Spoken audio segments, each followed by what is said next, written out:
When this centipede goes out to eat, she doesn't hire a babysitter. Nope, she packs her young securely in the tender trap of her own back legs. Warmth, security, togetherness. Centipede family values. When it's time to put the kids to bed, all she does is lift up her rear end and march home.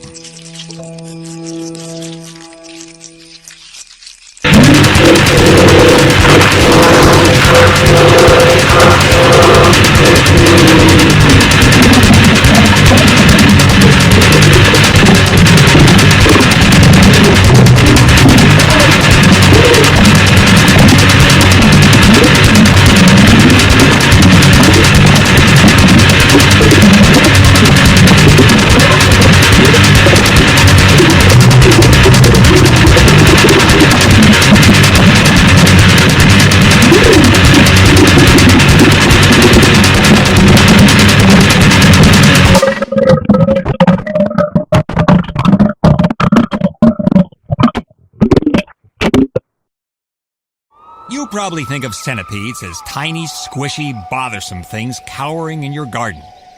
Meet the South American centipede. About a foot long, in your face, and full of surprises. First surprise, this centipede is still growing, so it's got to shed so a new exoskeleton can grow on its body.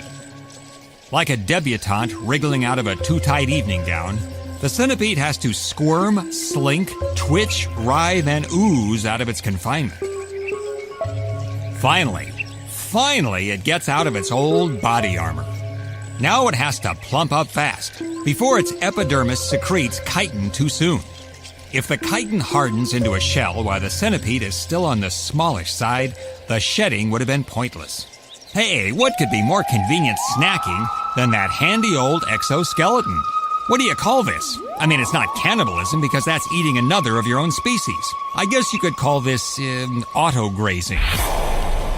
The centipede has a new skin and a new attitude. Predator.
It's hungry, and eating its old skin just isn't good enough.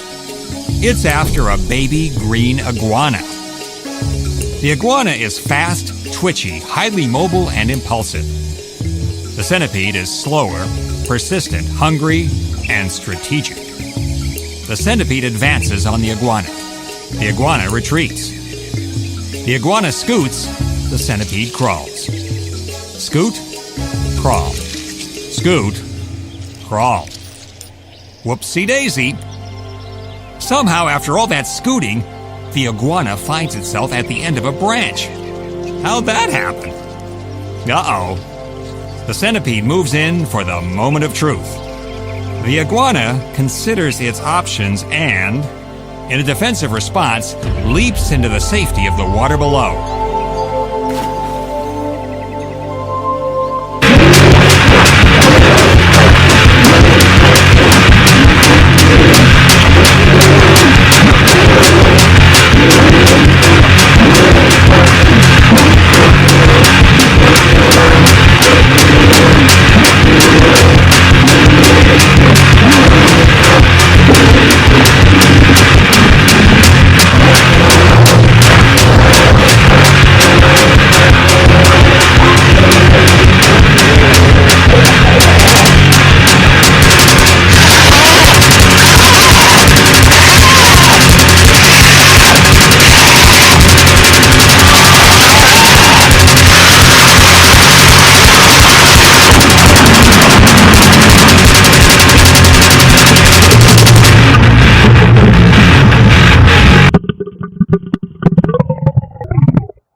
Okay, so the centipede wasn't satisfied eating its own skin, and then it failed to nab a more substantial meal.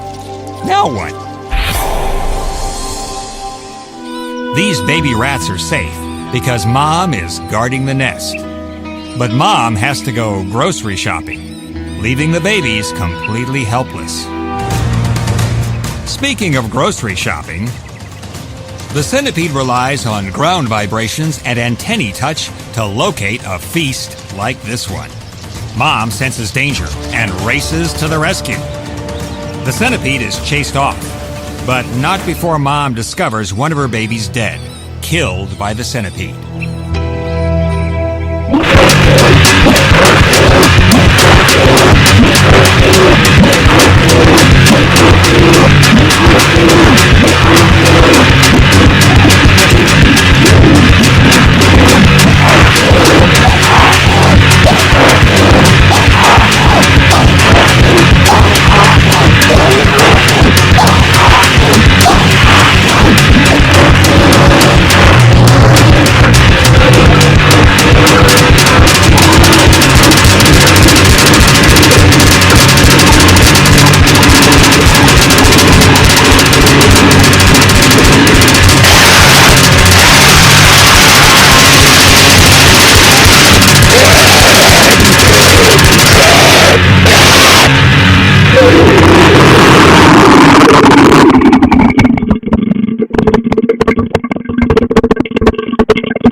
This is a giant centipede in Mexico's Sonoran Desert. When this critter gets hungry, it seeks out prey with its antennae. It can paralyze and kill using the poison claws on the underside of its head.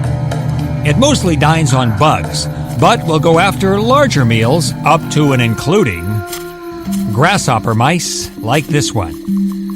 The giant centipede finds the babies especially delectable, easily devouring one by itself. The centipede is on the prowl. The grasshopper mice are ready and willing to defend their young. Just how able they are, we'll soon find out.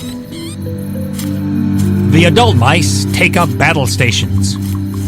Who wades into the fray? The female, of course. It takes all the agility she's got to avoid the centipede's venomous fang. Imagine a kung fu film starring a giant centipede and a grasshopper mouse. It would probably look something like this.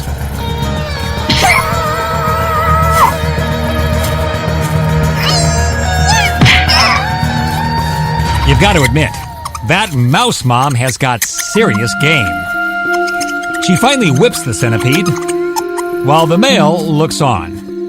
No doubt who the warrior is in this family. The mouse nibbles on the dead centipede. Turns out, this battle was never in question. Grasshopper mice are simply the superior predator.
Now, wait a minute.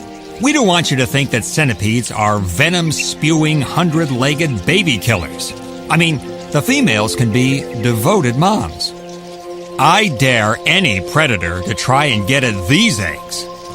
This mom is literally a basket case, protecting her eggs until they hatch and a new generation of fierce, multi-limbed warriors are unleashed on the jungle.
$290 million years ago, during the Permian period, oxygen levels decreased from 35% to 23%, close to today's level. Pangaea had already formed a supercontinent extending from one pole to the other. Surrounded by a single ocean, it was subject to extreme climatic conditions. The heart of the continent suffered drastic temperature changes, and deserts appeared. But at the equator, heavy rainfall allowed the great forests from the Carboniferous era to survive.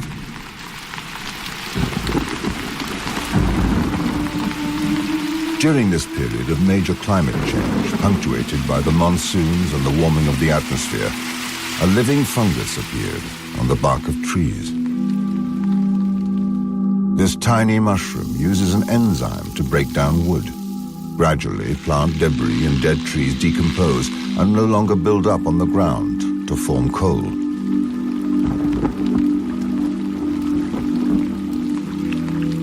The fungus stopped the accumulation of carbon on the ground, and instead it was recycled into the atmosphere.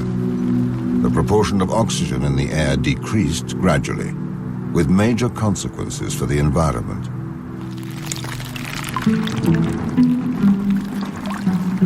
This transitional period brought about the demise of Arthropleura, a distant relative of the centipedes.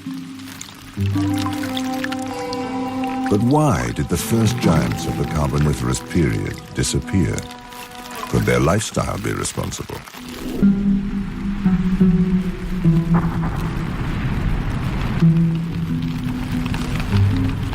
Life in the rainforests during the early Permian period was quite similar to that of the Carboniferous period. And there was enough oxygen in the atmosphere for Arthropleura to thrive and face unexpected predators, such as Eriops. This amphibian locates Arthropleura using cells in its skin that detect vibrations on the tree trunk. But Arthropleura had a considerable advantage. The claws at the ends of its articulated legs allow it to grip the trunk, and its protective shell shields it against attackers.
Arthropleura's disappearance may not have been caused by predators, but by decreasing food supplies.